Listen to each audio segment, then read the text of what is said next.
en direct avec Laurent Comangès, avocat, oui, suits, vous avez vu, il est élégant. On lui rajoute une mallette, on pourrait le prendre pour un franc-maçon. Donc, avocat au barreau de Perpignan. Le barreau de Perpignan qui est un peu comme toute la France, il est en grève parce que Laurent est encore jeune, oui, il est fringant, mais il pense à sa retraite et il ne veut pas que ce soit la retraite de Russie. Ainsi donc, il conteste le nouveau système.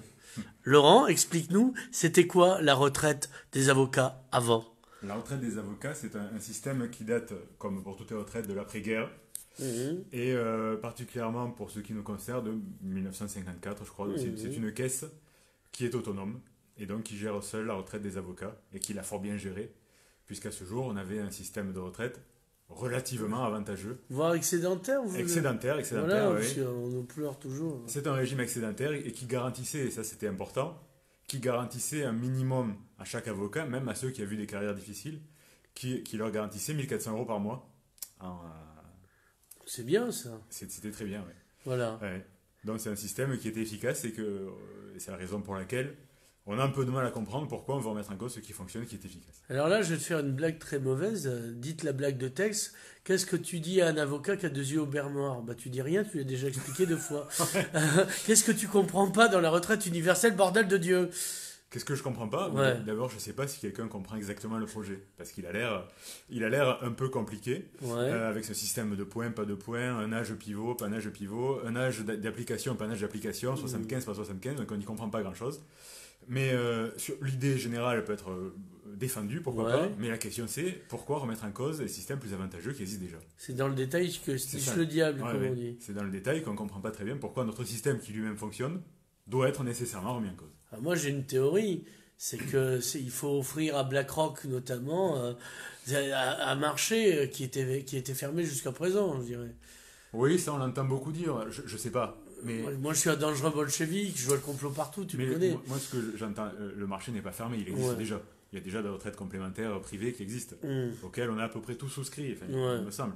Donc je ne suis pas sûr que ce soit l'explication numéro 1. Après, peu importe, on ne comprend pas l'idée de remettre en cause notre régime qui fonctionne parfaitement jusqu'à aujourd'hui sans rien demander à personne.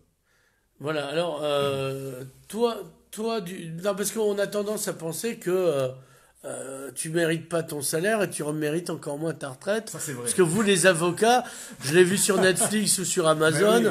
Vous êtes riches. On gagne pas d'argent. Voilà, quoi. Et puis en plus, vous faites sortir des criminels. Mais oui, on est des salauds. Voilà, mais alors toi, tu es avocat en quoi? Parce que justement, c'est quoi ta spécialité? Alors, pour simplifier, c'est pas très simple. Il y a 2 grandes catégories d'avocats. Voilà. Ceux qui font du conseil aux entreprises et ceux qui font du judiciaire, donc qui défendent dans les tribunaux. Voilà. En gros, moi, je fais plutôt partie de la 2e catégorie, du judiciaire. Ouais, tu es donc un pénaliste, comme on dit. Non, je fais un peu de droit pénal, pas beaucoup. Je fais surtout du droit de la famille, du droit du travail, du droit de la construction. D'accord. Ouais. Et tu travailles combien d'heures, par exemple, en vrai? Parce qu'il y a les heures de bureau, et puis en vrai, En vrai, je pense qu'il faut compter entre 45 et 50 par semaine. T'as fait combien d'années d'études pour être aussi bien habillé? Il faut 7 ans. 7 ans, ouais, bon, tu vois. Avant, c'était les médecins, maintenant, c'est 9 ans pour être généraliste. Ouais. Tu vois, donc c'est quand même... T'as quand même bossé, on peut le dire. Oui, on a bossé. Puis toi c'est du genre à bosser. Moi, j'aurais trouvé des systèmes de compteur en amont, mais... Donc, est-ce que ce métier est devenu plus dur? Je sais pas. Moi, quand je suis arrivé, finalement, ça fait 17 ans que j'ai commencé. Donc, est-ce que c'est plus dur que quand j'ai commencé? Ouais, je pense un petit peu. Codonias, il a la belle vie, mais il a eu une époque facile, quoi. Non, je plaisante, mais est-ce que le monde a changé, que t'es plus le seul sur le marché, il y a de la concurrence? Oui, ça c'est sûr. C'est déjà le cas. Hein. Oui. Il y a 17 ans, 18 ans, c'est déjà le cas. Voilà. Après, est-ce que avant c'était plus facile, avant que moi je commence? Je l'ai entendu dire, mais je sais pas. J'étais pas, j'en sais rien. Voilà, non, parce que la question, c'est est-ce que ta mère est toujours fière de dire mon fils l'avocat? Ah oui, ma mère est super fière. Donc, toi, tu envisages de continuer longtemps dans cette profession, a priori. J'envisage de continuer, oui. Donc, c'est dur, mais ça va, quoi. Ben, c'est un métier de passion, je veux dire. Si on n'a pas envie d'aller bosser, d'aller défendre les gens, il faut faire autre chose. Oui. Il vaut mieux rester à la maison, il vaut mieux faire autre chose. Ouais. C'est sûr. Donc, est-ce que tu as eu des cas rigolos à défendre sans donner les noms? Des cas rigolos, il y en a toujours. Après, je sais pas, c'est moi qui faut. Ouais, non, je sais pas, moi je dis ça. Non, parce que c'est un filtre social, l'avocat. Donc l'avocat est une espèce de vigie de la société qui voit se transformer les choses parce que il envoie les scories de sociaux. C'est sûr que sur Perpignan, on a des cas, des gens qui ont des problèmes sociaux importants. Oui, voilà, on a 1%. On a voilà. Une personne sur 3 qui est pauvre. Donc qui ont des problèmes qui pourraient paraître dérisoires à tout le monde, mais qui pour eux sont insurmontables. Ouais, des gardes d'enfants notamment. Bon, ça concerne tout le monde, mais il y a des gens qui ont des dettes très faibles, c'est très faible en matière de loyer, et qui on a envie de dire mais c'est rien du tout, mais en fait on se rend compte que pour eux c'est insurmontable, quoi. Oui, et puis donc ils vont payer un avocat encore plus cher. Ils ont la durée additionnelle. Ah mon Dieu, oui. Quand même, sinon. Donc la grève, tu l'as commencé quand?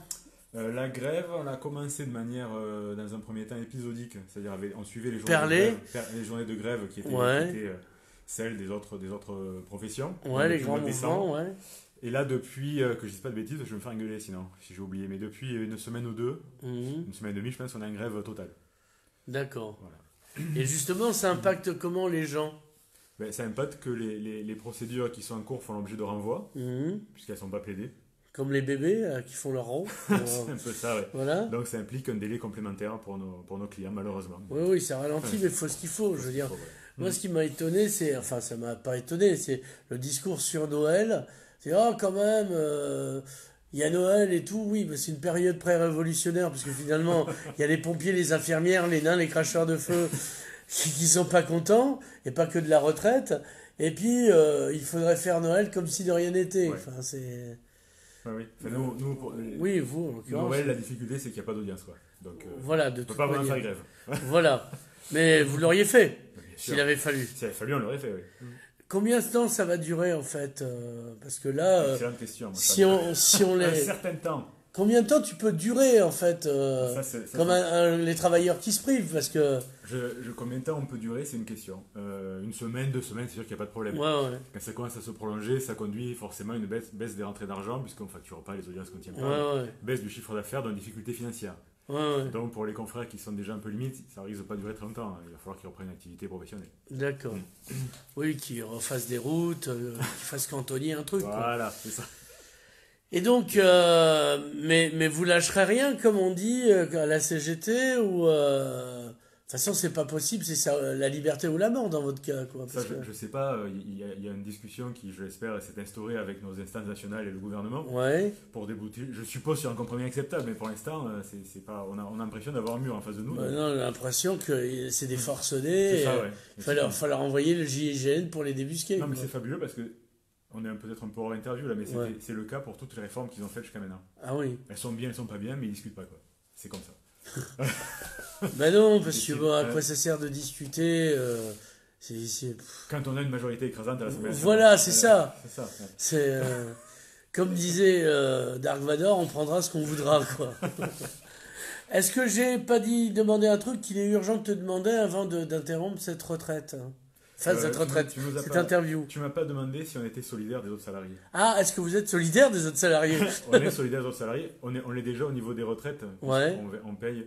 Je me suis laissé dire qu'on lâchait 1 400 € par an et par avocat. Ah, c'est bien. Pour le régime général. Voilà. Donc on est déjà largement solidaire. Donc c'est très bien. Laurent Comangès, merci. Merci à toi. On suivra la suite de tes aventures grévières au prorata de ce que les autres discuteront. Et donc, à mon avis, tu vas maigrir. Merci, Nicolas. Si tant est que tu fus gros.